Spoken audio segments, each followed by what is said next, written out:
intended for listeners who are blind, have low vision, or have another print disability, which makes reading, holding a book, or turning a page difficult or impossible. The content is copyrighted by the respective publishers. For more information, please visit us on the web at nfradioreading.org. Hi there. This is Jane Kearns, and for the next hour, I'll be reading from the, there's just one here. Interesting. December 26th to January the 2nd volume of the Tribune Sentinel Dispatch on Grand Island, and we are covering Niagara County and Grand Island on the Niagara Frontier Radio Service. And we have here, some of this is going to be past tense, but it was talking about making spirits bright, and that there were a lot of the Niagara County Noel at New York offers light displays, and of course that's gone now, so that's out of here. So we'll get on then to the news. Cold water big impact. Olcott Polar Bear Swim opens fundraising for every New York Olcott Polar Bear Swim opens fundraising to every Western New York nonprofit. Okay, now I finally got that right. 57th Annual Olcott Polar Bear Swim set for Sunday, March the 1st. This is a press release. As fundraising becomes increasingly challenging for Western New York nonprofits, the Olcott Polar Bear Swim, New York State's oldest continually operated charity swim, is expanding its mission.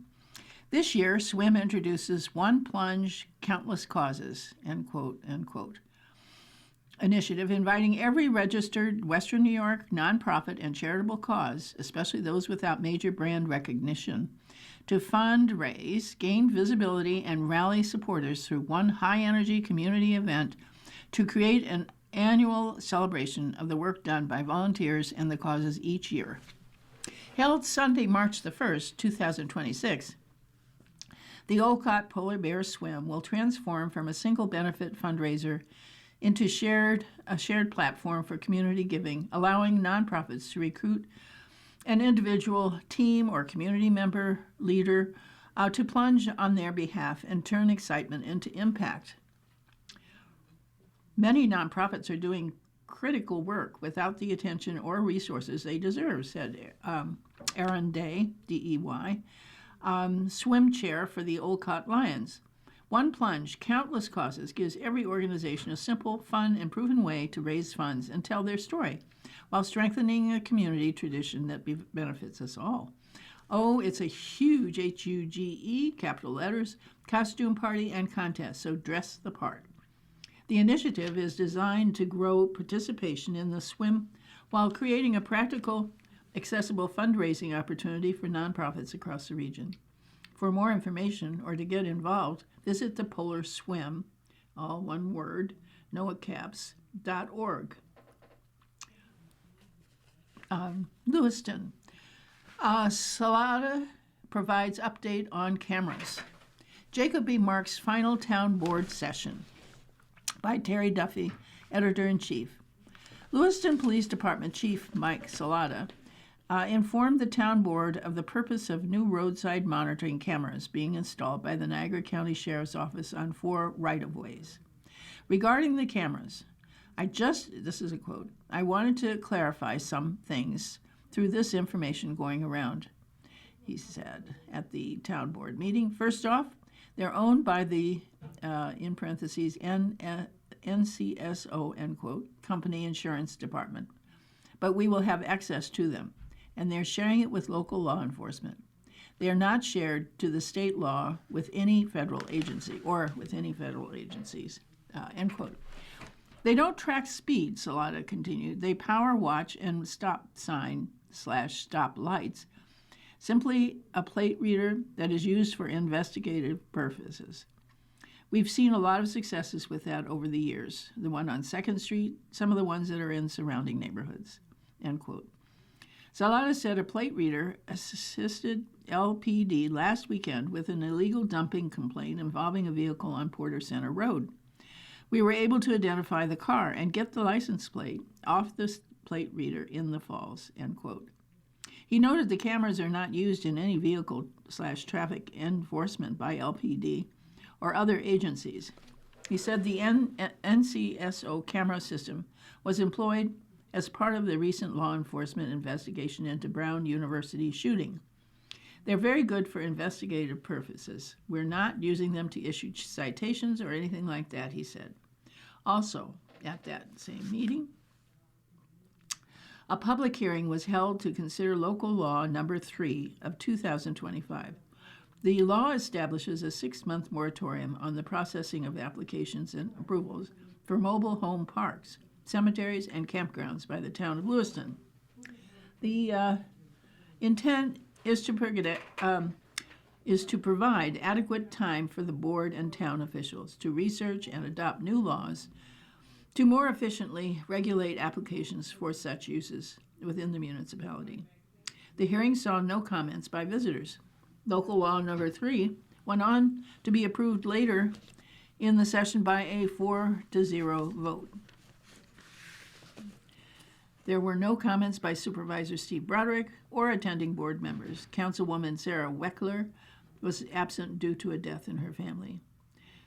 Another bullet. Broderick announced the appointment of outgoing town clerk Amy Smith as his confidential secretary for 2026 and Natalie Safridi as the town's new payroll specialist.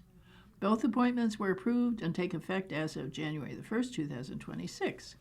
Broderick said they will join him and newly elected town clerk Tamara Burns and Councilman Bill Berg, along with re-elected Councilman Rob Morial, for swearing-in ceremonies January the 1st at Town Hall.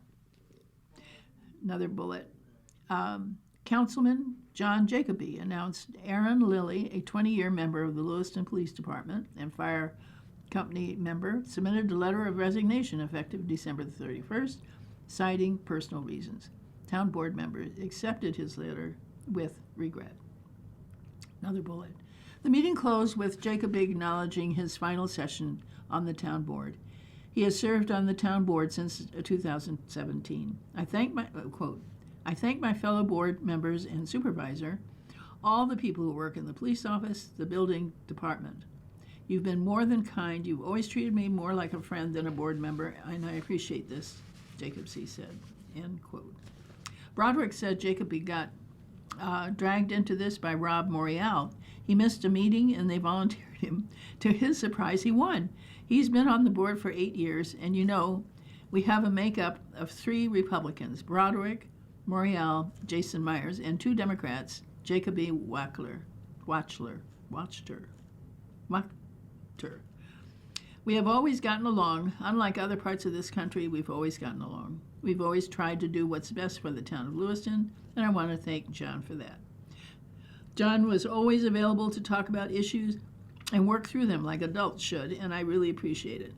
Jacoby is a retired member of the Niagara Falls Fire Department.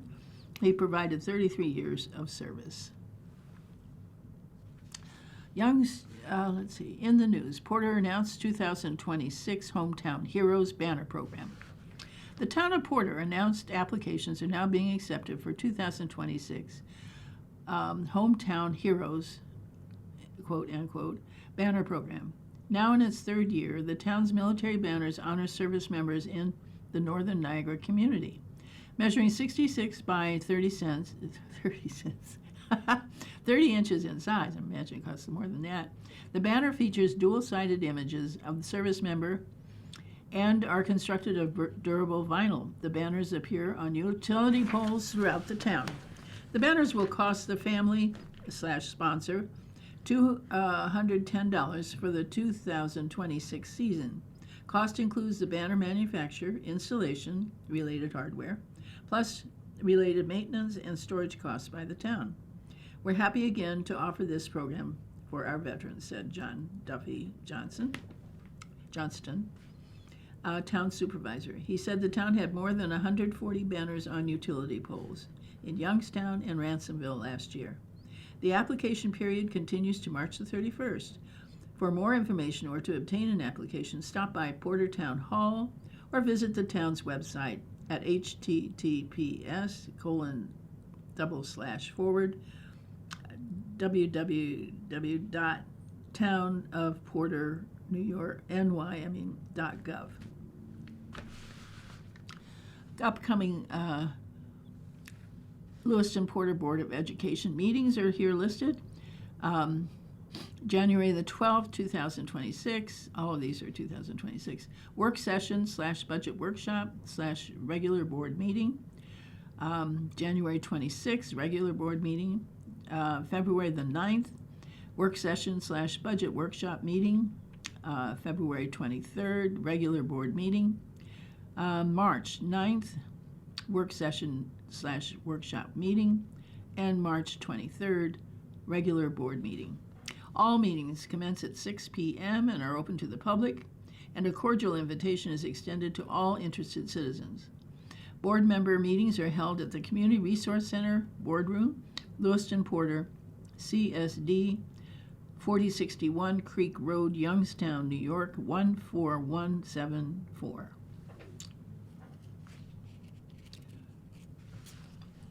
And here is a little hint for us. Real Help for Your Health, presented by Dr. Glenda R. Rose, chiropractor. Prevent holiday weight gain. Here are some tips, which should be good for any time, I should imagine. Keep a food journal to stay in control of what you are eating and help you make a better decision. Bring healthy dish with better ingredients that you can eat so you can avoid or at least eat less of the high sugar and white flour goodies. Another is eat good fats first. Olives, olive oil, coconut oil, avocado oil, butter, and nuts will help you feel full and stimulate your metabolism. Another one is take a walk after the meal and before the dessert. It gets you away from the food and helps support your digestion and metabolism. The physical activity will also help lower your blood sugar and insulin. In the spirit of the season, we are offering our readers the opportunity to come in for an initial chiropractic or nutrition response testing. Evaluation and consultation as our gift to you from December the 26th to the 31st. Find out how we can help outreach your health goals for the new year. Call 716-754-9039 for an appointment. She's located, Rose Chiropractic. PC is located at 435 Ridge Street in Lewiston. Give us a call. Wishing you and yours a happy, healthy holiday, naturally. Okay, nice tips on that.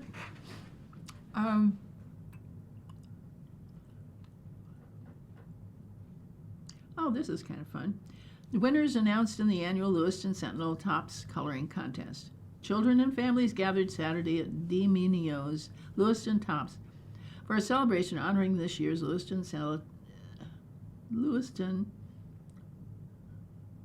Sentinel Holiday Coloring Contest winners. The awards include 4 to 6. First place, Marlo Rose K.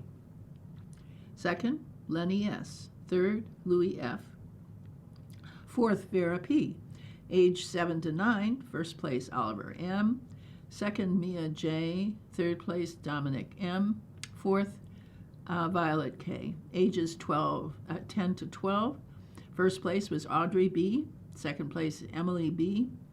Third place, Brian K. Fourth place, Rose P. The coloring contest was sponsored by D. Minio's Lewiston Tops, which supplied the prizes. Thank you all for participating. The photos were done by Wayne Peters and submitted. Grand Island, here's another one, coloring contest.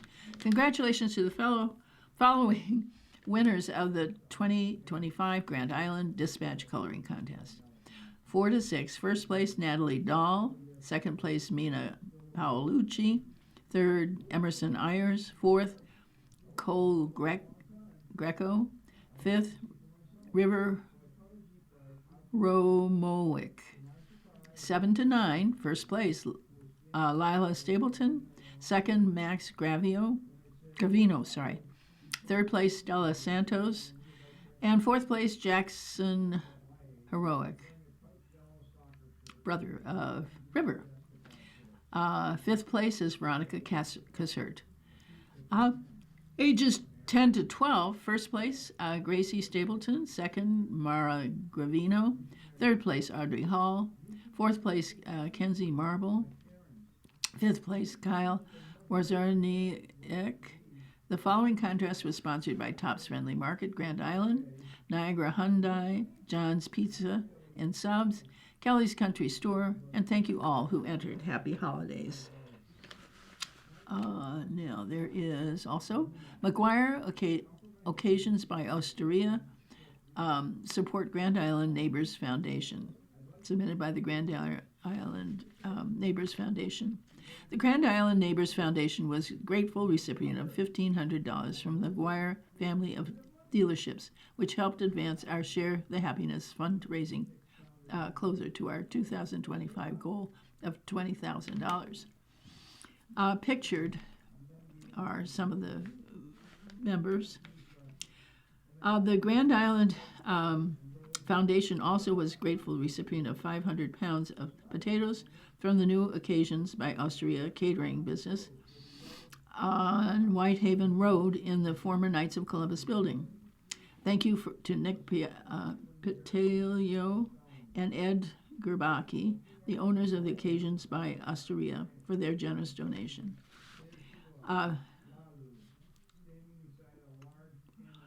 The Neighbors Foundation, an all-volunteer organization, used the generous gift of potatoes to supplement the donated food that was provided to over 100 Grand Island families as part of our annual holiday distribution at the Grand Island High School on Thursday, December the 11th. The Neighbors Foundation, an all-volunteer organization, will use the donated funds to provide confidential food assistance to our neighbors on Grand Island, especially during the holiday season when need is the greatest. To learn more about Neighbors Foundation, donate, or to request assistance, call us at 716-775-7998 or visit www.gineighbors.org. Neighbors Helping Neighbors. This is presented, written by David Conboy, President, Neighbors Foundation on Grand Island. Northwest Bank supports Share Your Happiness campaign. Northwest Bank recently presented a $500 donation to the Neighbors Foundation in support of the Share the Happiness campaign. This contribution helps move the Neighbors Foundation closer to its $20,000 holiday fundraising goal, providing critical support for Grand Island neighbors through January and beyond. Pictured from the left is Brooke Jaricki, Lorraine Licata, and Noel Lepine of Northwest Bank, and Sally Goris, treasurer of the Neighbors Foundation. Dispatch. This is an ad by the Dispatch, which has been in business since 1944. Extra, extra, Dispatch subscribers. Did you know you're entitled to free announcements, engagements, $50 value, weddings, $50 value, birth, $50 value, obituaries, $125 value, no word limit / photo restriction.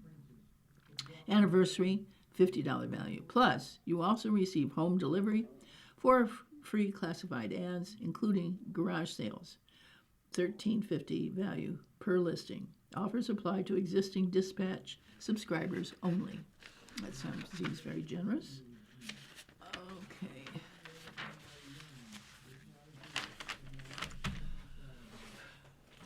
Town of Grand Island sued over warehouse law by Karen Carr Keefe, senior contributing writer. Grand Island, that was once earmarked for an Amazon distribution center, is now in the hands of the Seneca Nation, and the town is facing a lawsuit alleging its warehouse law violates the property rights of the land's donor, Aquest Development. The town's local law number 2, which was okayed this August, limits the size of buildings allowed in commercial zones to 350,000 square feet, and it rules out distribution centers altogether. AqueWest originally planned a 1.65 million square foot distribution center on the 207-acre site west of the Thruway between Long and Bedell Roads at 2780 Long Road. The land currently has multiple zoning designations, with the eastern 141 acres closest to the I-90 currently zoned for industrial uses, and the western 66 acres currently zoned for residential. The named plaintiff is Grand Island Commerce Center joint venture. On its behalf, attorneys Rupp Falsgraf LLC has brought this action to recover what it deems, quote, just compensation for the town of Grand Island's unconstitutional destruction of the plaintiff's long-approved industrial development and the town's retention and use of a multi-million-dollar sanitary sewer infrastructure that plaintiff was required to design, fund, and construct, end quote. AqueWest attorney Jonathan Cantil said the lawsuit seeks monetary compensation that could reach more than $40 million for what AqueWest alleges is the town's deliberate attempt to rezone the land to stop its development. The site approving previous AqueWest plans between 1991 and 2013. The plaintiff's contention is that the town new zoning law, excuse me,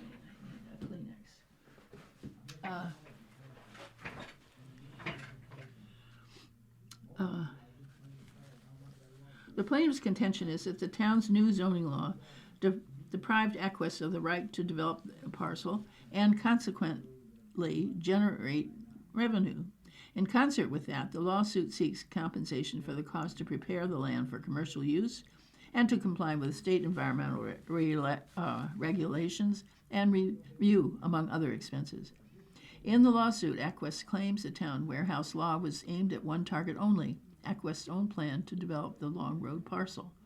Grand Island town attorney Daniel Spitzer, partner with Hodson Russ, commented on the lawsuit, quote, the town intends to vigorously defend the lawsuit, end quote. He said, the developer has owned the property in the town for some 35 years and has never even applied for a building permit. The town is not a guarantor of any developer's right. There's no contract guaranteeing a certain right to develop. In fact, such a contract would be illegal under New York state law, and we don't believe that the town is responsible when he loses his tenant to a more competitive developer from another community. The fact is that he has not answered the questions of our professionals to allow environmental review to be completed, and we're not going to short circuit an important process for him, end quote. The town supervisor, Peter Marston, who is the lone dissenting vote on the local law 2 on Monday, talked about how that law came to be. Quote, the town has long been arguing with the fact that how big is too big and how do we control this and things of that nature. So my perspective is probably a lot different than the rest of the boards, he said. I really don't want to speak for them, but we are concerned about the overdevelopment and creating a situation where any business or any entity or a property has excessive impact to the surrounding community. That was probably the premise for why the town board worked on this and the majority adopted it, end quote. Land transfer. On Saturday, the Seneca Nation announced William and Michael Huntress, owners of the AqueWest development, are transferring title to the 207 acres of land to the nation for $1. Michael Huntress was quoted in a press release as saying, quote, we are happy to have donated this land to the Seneca Nation, the rightful owners of Grand Island. We believe it's the right thing to do, end quote. Seneca Nation President John Conrad Seneca thanked the AqueWest owners, quote, for generously helping us create a path for a new growth for our nation, end quote, in that same press release. Marston said that as to the effect of the Seneca Nation owning the land, it's way too early to tell. We have not had any conversations with them. We don't know their intentions or what they would like to do. When they're ready, they'll tell us what they're interested in, and we'll work from there. The council member, Jose Garcia, said that the Seneca Nation gaining the said of the Seneca Nation gaining the parcel. They're another landowner, and I look forward to meeting with them and working with, and hopefully they decide to develop something that's wonderful for our community. Spitzer said, as to the Senecas, we have not heard from them, we welcome them to our community, and we look forward to working with them. While Seneca looks at what he terms potential economic development opportunities that would best meet the long-term needs of the nation, the prior owners seek a remedy for what they consider a lost opportunity due to town actions. Seeking compensation. Among other town actions for which compensation is sought is requiring Aquest to design, build, and pay for a sewer district that ultimately couldn't have used unless it had been allowed to develop the land, Cantil said. Aquest completed the sewer district at its expense and was accepted by the town in 2020. Two other facilities now use the sewer district, Holiday Inn Express and Islechem. The law states, quote, by 2025, the plaintiff's sewer infrastructure already serves neighboring properties, including a hotel industrial facility with cumulative total square footage of approximately 160,900 square feet. Therefore, the business campus provision aggregates those properties with the plaintiff's parcel, thereby reducing the plaintiff's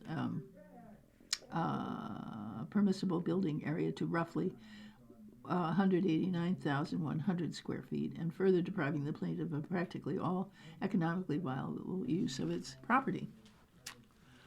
Cantil filed the complaint December the 18th in U.S. court, challenging zoning law on Grand Island that the lawsuit claimed had been deliberately engineered to block a single property, the Aquest parcel. We can't change the law midstream and erase somebody's property rights. The town rewrote the rules, stopped one property, and that's unconstitutional, said Cantil, partner in the Rupp Falsgraff's Buffalo office. In its summary, the lawsuit claims the town of Grand Island engaged in misuse of zoning and environmental regulatory powers to defeat a project it had long encouraged and repeatedly approved, end quote. Cantil added, in November 2020, Aquest submitted a proposal to reduce the square footage of its planned distribution center from 1.6 million square feet to 1.33 million square feet. The lawsuit cites the new plan involved, quote, significantly smaller environmental impact than previously approved site plans, end quote. Yet, it says, Aquest had to undertake the expense of another SEQRA review. History. The warehouse issue has been a hot one since 2020. That's when Amazon walked away from its proposal to build a 3.8 million square foot warehouse on Grand Island, amid resident criticism over potential traffic jams, environmental impact, and perceived threats to the island's quality of life. Once Aquest's development of Amherst proposed a 1.1 million square foot facility at the same site, the issue heated up again. At town board meetings, residents have pushed back against mega warehouses in general, and that one in particular. The town has walked a tightrope since 2023, trying to set restrictions that would be fair to both developers and residents. Erie County came out against the previous version of Grand Island's proposed zoning changes in March 7, 2024. Unlike residents who said the proposed zoning restrictions didn't go far enough, the county said the town had gone too far by reducing the allowable maximum square footage. In doing so, Grand Island risked losing out on attracting and keeping businesses that bring jobs and tax revenue, the county said. A 5-story, 3.1 million square foot Amazon distribution center is nearing completion at 8995 Lockport Road in the town of Niagara. It's expected to bring 1,000 jobs to Niagara County. That is the end of that history. Grand Island Lions marks season with charitable outreach. Submitted by Grand Island Lions Club. The annual Grand Island Lions Christmas party was held at the Buffalo Launch Club and was well attended by Lions and their significant others. The festivities included a visit by Western New York Lion District Governor Jeremy Schur of North Tonawanda. During the celebration, the Schur inducted the Lions' newest members, Richard Fitzgerald and Bonnie Fitzgerald. Both new members were sponsored by Lion Ann Fawning, who proudly pinned both with their official lion pins as part of the induction ceremony. Bullet, the Grand Island Lions Club is pleased to announce the sponsorship of its second community clothing shed, owned and serviced by St. Pauli Textile, Inc. of Farmington. The newly installed shed is located in the parking lot of William Kegelbein Elementary School at the corner of Love Road and Beaver Island Parkway. Proceeds generated from this shed will support Lions' many charitable and humanitarian activities. New location complements the Lions' original clothing shed, which remains in operation on the grounds of the Grand Island Middle School in Ransom Road. Together with both sheds contribute to the club's ongoing fundraising efforts. The Lions are currently accepting donations of clothing and household textiles, including clothing, belts, purses, blankets, sheets, curtains, pillowcases, and stuffed animals. No exceptions, please. All items must be placed in plastic bags. Funds raised through the clothing sheds are used to support local charitable programs and, when possible, to leverage matching grants, maximizing the Lions' ability to serve the community and help make a positive difference in both locally and beyond. Okay.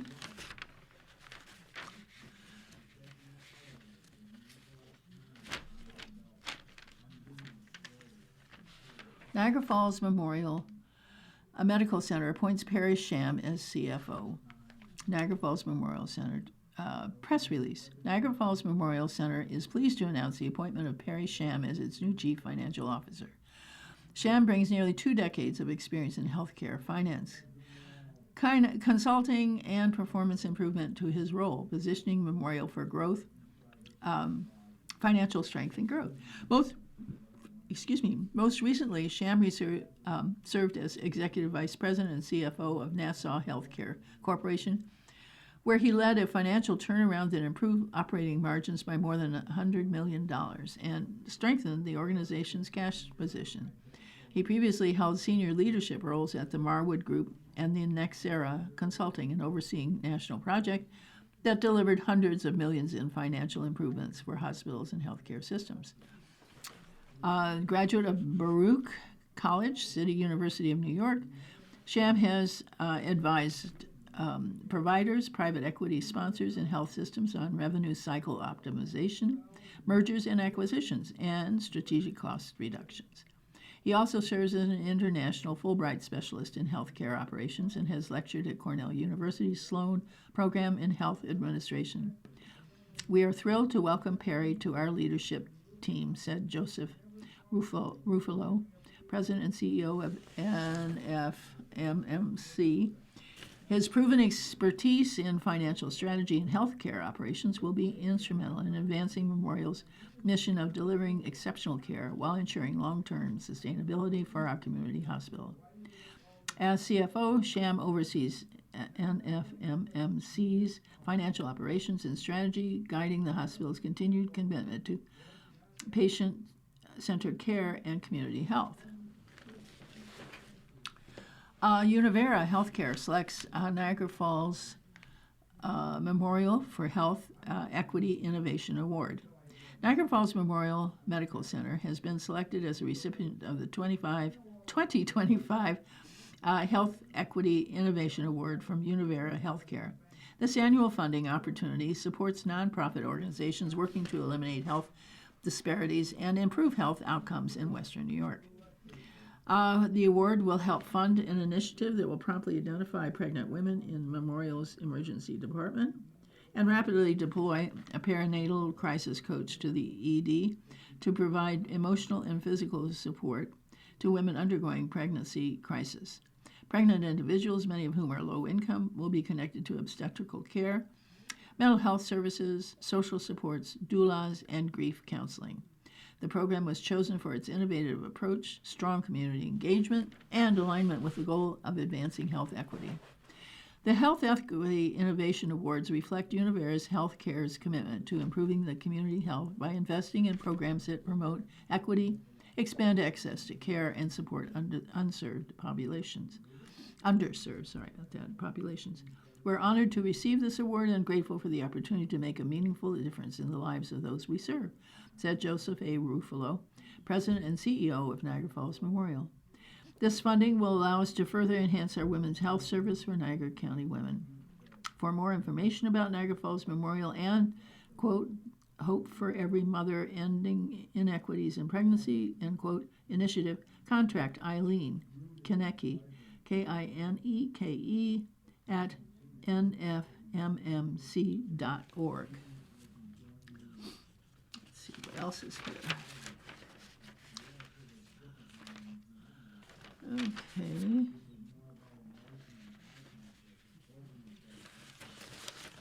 I might not have time to read all this, but I'll start. Hollywood comes, Joshua Maloney's Year in Entertainment Interviews. Hollywood comes to Buffalo. Behind the Screens with Joshua Maloney. When you live and work just north of Buffalo, it's not always easy connecting with Hollywood talent. Most press junkets are held in larger cities, New York City, Los Angeles, or Chicago, for example. And the vast majority of on-screen productions are staged in places like Atlanta, Manhattan, Vancouver. Interviews then are almost always by phone or via Zoom. That was until 2025, the year Christmas came to town. And by Christmas, I, of course, mean Hallmark Channel, television's top network for all things sleigh bell jingling and ring-ting-tingling too, filmed all or part of 3 Countdown to Christmas features in Western New York, utilizing people, nature, businesses and buildings in Buffalo, Orchard Park, and Youngstown, among other places. The highlight, of course, was a holiday touchdown, A Little Love Story, Bill's Love Story, set and centered on Buffalo Bills and Bill's Mafia. Not to be outdone, The Great American Family set a handful of movies in this area as well, with some produced by Saved by the Bell, star, and Access Hollywood/Access Daily host Mario Lopez. The Buffalo Niagara Film Office Commissioner Tim Clark called this past year a big production boom. We went through decades of not being much shot here of significance, any big stuff, and now we're seeing it all the time, he said. What I would say is that most of it has to do with the New York State Film Tax Credit Program, which was one of the more lucrative ones in the country right now. There's an extra bump to go upstate, which is working like a charm. I can tell you firsthand that this is really working. It's driving a lot of business here. And then the added thing, of course, is that when they get here, they see all the location assets that we have, whether it's something old or something modern. We really have architecture from almost every period in American history in our communities here. It's something, I think, that they didn't expect. They go to these places a lot of times just chasing the money or chasing incentives. But when they get here, they realize that there's so much more to it than Buffalo, in Buffalo. And when I say Buffalo, I mean Niagara Falls, I mean Lockport, I mean Chautauqua County. It's really all of Western New York, and it's touched all of it, really. Beyond the tax credit, Clark says the production companies are attracted to the welcoming spirit of the people here. I think that's always something that's a bonus. That's almost unexpected. What happens often in bigger cities, especially like Hollywood or Los Angeles, or even New York City, there's a lot of production fatigue. People are sick of big movie trucks in their neighborhood, lights, closing streets, and things like that. Here, people will get excited about it. They try to get a glimpse, maybe a movie star or something. It's different. So they get much more welcoming experience. We say that Buffalo is a city of good neighbors, and I would say that extends to the region. All of Western New York is really a place of good neighbors, but it's not just like some bumper sticker or whatever. It's a real way of life here. I think it's very authentic, and it's that kind of authenticity that you don't see in LA or New York or Atlanta or New Orleans or some of the other traditional production centers. When they get here, they realize, wow, this is pretty cool. The year in celebrity interviews. On screen, holiday touchdown, A Bill's Love Story, stars Holland Roden, Matthew Daddario, Tracy Pullen, Patty Murin, Steve Schreiber, Caroline Aaron, Danielle Mara, Vanessa Morano, and Andrew Walker, and from the Buffalo Bills, Jim Kelly, Reed Ferguson, and Dawkins. From the articles, as the Buffalo Bills were making a run for a Super Bowl championship last season, another team was in the town looking to claim a television title. Unbeknownst to the people of Western New York, a Hallmark media team visited Orchard Park during the holidays to see if the City of Good Neighbors was a good candidate for Countdown to Christmas of 2025. You can know about the Bills, but unless you're really a fan, the meaning that this team is to everybody, you don't know it until you see it firsthand, actor and scriptwriter Vanessa Morano said.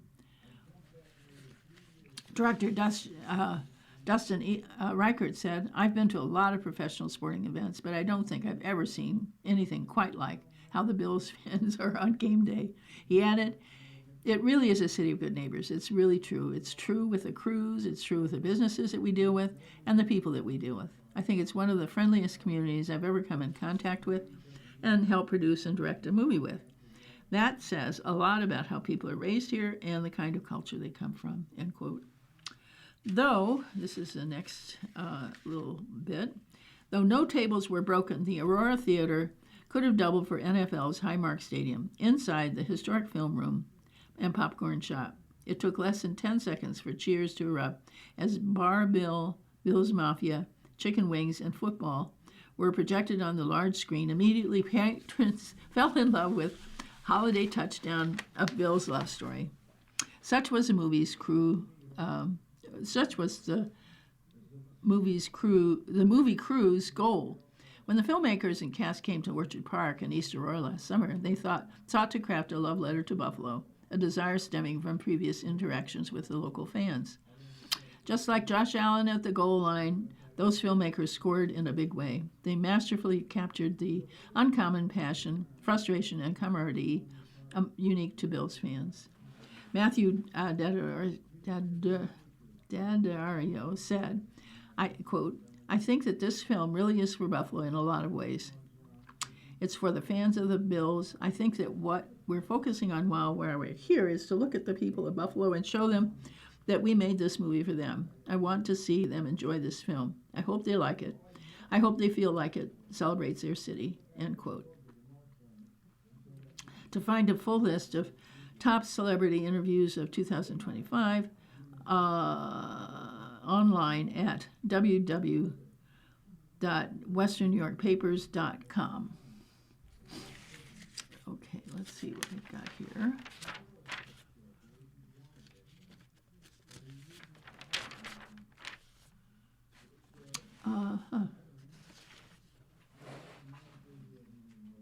Island history fascinates high school history buffs. Article and photo by Alice Gerard, senior contributing writer. Women face a complicated process in the 19th century when they got dressed in the morning. Grand Island High School sophomores Gabby Grisanti and Shukmani Carr, who served as docents in the second-floor bedroom of the recent Christmas open house at River Lee, were there to describe the process as well as to talk about the rest of the displays in the room. "I think the whole dressing thing is really interesting to me because how many layers they had to wear," Gabby said. "I also think how many hat boxes are in here is crazy to me. There are so many. Nowadays you don't see people wearing big fancy hats. You don't really see much of that now. For women to get dressed, they would start off by putting their stockings on. Then they would put on their boots, then which were interchangeable. They would alternate them, left boot, right foot, boot. That way, the boots would wear evenly." So in other words, they weren't sized. That's interesting. Then they would put on their bloomers, which were their undergarments. Then they would put on their cages, which would hold the skirts up. The front of it would have nothing there so it wouldn't fly up in their faces. In the back, there would be a bump out so that they could put a cushion over their backside so that they would look a little bigger. They would also wear corsets. They would make them very tight and make their waists look thinner. Sometimes they'd even break ribs. After all that, they'd put their blouses on, they'd put their skirts on, and then that would be their typical get-up. Sukmani said she was fascinated by the small bed and the 2 embroidered samplers in the room. "I like this little bed," she said. "It's a cool piece of history that was preserved. I like how it was a way to treat their guests. It was a really cool innovation for the time. As well, it could fit through any door frame. Sukmani also pointed out the age of the samplers, and of course, these being from 1850 and 1823, 1850 and 1823, it's absolutely mind-blowing. Both Gabby and Sukmani talked about how they chose to volunteer as docents in the Grand Island Historical Society. I saw a date for the Victorian morning thing. It was in my email, Sukmani said. I didn't really want to come alone. I wasn't really sure about how the atmosphere, so I told my friend about it. I got involved in this because I came here with my friend for a Victorian morning event to learn about this history, Gabby said. And then Miss Maggie Gushu asked us if we were interested in volunteering, and now we're here. I like it a lot because you get to be involved in your community. You get to learn history. I think it's fascinating that this whole building was owned by the cousin of a president at one point. If you're volunteering, you get to learn in depth about one room and specific and rather than a vague overview of all of them. The first owner was of Riverlea was W. Cleveland Allen, son of Lewis F. Allen, for whom Allentown in Buffalo is named. He owned Allentown Farms on Grand Island, and his nephew, who became President Grover Cleveland, worked for him, maintaining the farm records. Sukmani said she enjoyed her experience as a docent at Riverlea. I'm a huge history nerd. I love it here. If I could live here my entire life, I would. Gabby said she was happy just getting to be here, getting to serve my community, and learning a little bit of history. Okay, second. This is an M&T Bank release. Rogers named Senior Vice President, PR Manager for M&T Bank, Western New York and Upstate. Kyle Rogers was named Senior Vice President, Public Relations Manager for M&T Bank's Western New York and Upstate regions. Rogers will succeed Thea Precht, who was promoted to the role of Head of Western New York Strategic Initiatives in the Office of Regional President, and Chief Administrative Officer Tracy Woodrow. Before joining M&T, Rogers worked at Highmark Health, where he led corporate communication strategies for a $29 billion healthcare company across its New York market. He possesses over 12 years of experience guiding one of the healthcare brand, Blue Cross Blue Shield, through a pandemic multiple hospital and labor contract negotiations and Highmark's affiliation with Health Now New York, Inc. At M&T, Rogers will serve as a spokesperson and oversee all external communications and public media relations for the bank's Western New York and Upstate regions. This includes 180 branch locations surrounding Buffalo, Rochester, Syracuse, Utica, Albany, Watertown, and Elmira and Binghamton. Sounds like a big job. Lewiston citizens pay tribute to Tuscaroras on the 212th anniversary of attack.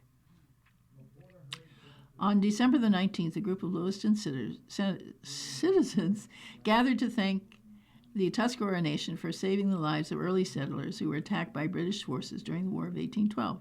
It was the 212th anniversary of the attack that occurred in 1813, when the Tuscarora heroes intervened and brought about enough time for the local residents to escape and flee down Ridge Road. A brief ceremony took place at the Tuscarora Heroes Monument at Portage Road and Center Street and included speakers Rocco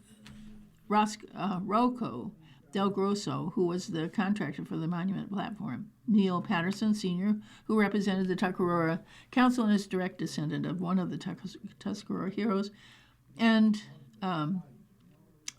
volunteer Lee Simonson, project director, who briefly described the Tuscaroras' involvement in the American Revolution. He believes that had the Tuscaroras and the Oneidas not been present at the Battle of Oriskany, there would have been a good chance the Americans would have lost the revolution. The Tuscarora alliance with the American militia at that moment was crucial to the Americans keeping Fort Stanwix in Rome, New York, which in turn prevented needed supplies and reinforcements from getting to the British General Burgoyne. Subsequently, Burgoyne lost the Battle of Saratoga, which convinced the French to join the American cause. Without the French alliance, most historians believe America would have had only a 10% chance of victory. Patterson presented a strawberry ornament to the Lewiston Museum curator Tom Collister, which symbolized Iroquois culture. Strawberries were the first crop of the season and provided the Iroquois medicinal therapies. Patterson also stood with Molly Robinson, who is a descendant of one of the survivors of the attack. A fellowship breakfast was held immediately afterwards at Syros. Let's see, is there anything?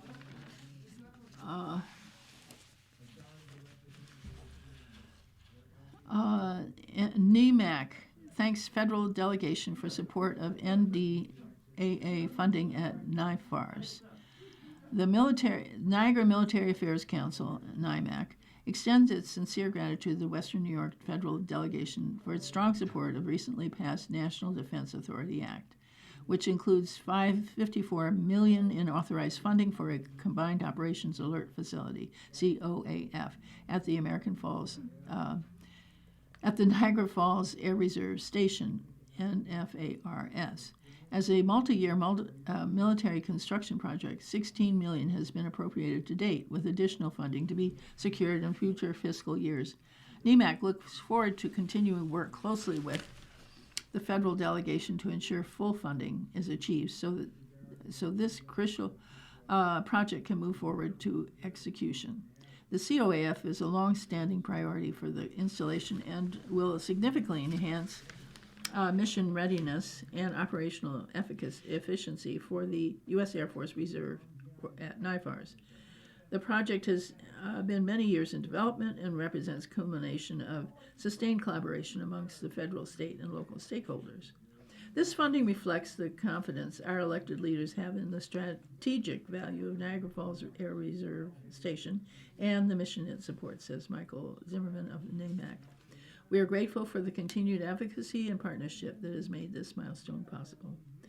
NEMAC also wishes to thank New York State and the municipalities throughout Western New York that have consistently supported the Council's advocacy efforts for more than 30 years. NEMAC has worked on behalf of the Niagara Falls Air Reserve Station, helping to secure hundreds of millions of dollars in federal investment that strengthen national defense and support service members and their families and drive economic impact across the region. Last thing, and then this book, this magazine's finished. Not magazine, newspaper. Lewiston Community Lions volunteer for Salvation Army. Submitted. Lewiston Community Lions Club members volunteered with the Salvation Army of Niagara Falls during the Red Kettle campaign at Dominio's Lewiston Tops. The club values partnering with other organizations for the betterment of our community, the event organizer and Lion Rob Nichols said. We're fortunate to have an active partnership with the Salvation Army of Niagara Falls that extends well beyond the Christmas and holiday season. Lion Regina Ciccone said, "We are a small club with a flexible mission that allows us to support both individuals and organizations, sometimes providing volunteer hours as exactly what is needed. Those interested in joining the Lewiston Lions Club can message the group through its Facebook page or email the Lewiston Community Lions." That's, I guess that's it, the whole thing. It's a sentence. The Lewiston Community Lions at gmail.com. You've been listening to a reading of articles and features from December the 26th to Friday, January the 2nd of 2026. Issues of the Tribune/Sentinel covering Niagara County and Grand Island. We read from the Tribune and Sentinel every Saturday at 4 p.m. on your dial. I don't know what I'm thinking. Anyway, have a very good day. And your reader has been Jane Kearns. And thank you for listening. And have a very good weekend.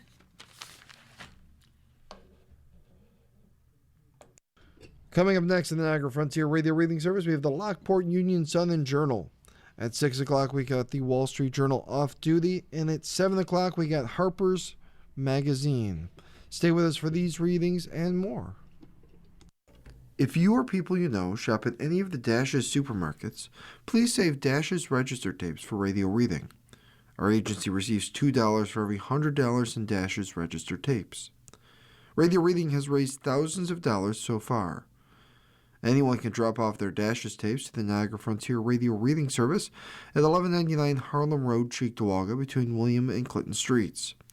Or dashes tapes can be mailed to the Niagara Frontier Radio Reading Service at 1199 Harlem Road, Cheektowaga, New York, 14227. Any questions on dashes tapes for radio reading? Call us at 716-821-5555, and thanks for caring.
The following program is intended for listeners who are blind, have low vision, or have another print disability which makes reading, holding a book, or turning a page difficult or impossible. The content is copyrighted by the respective publishers. For more information, please visit us on the web at nfradioreading.org.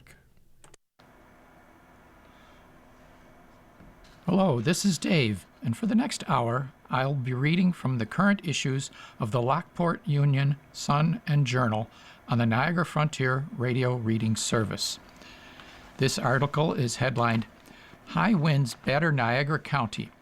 Snowfall of 2 to 4 inches expected Wednesday as weather event continues. The last week of 2025 started with damaging. The following program is intended for listeners who are blind, have low vision,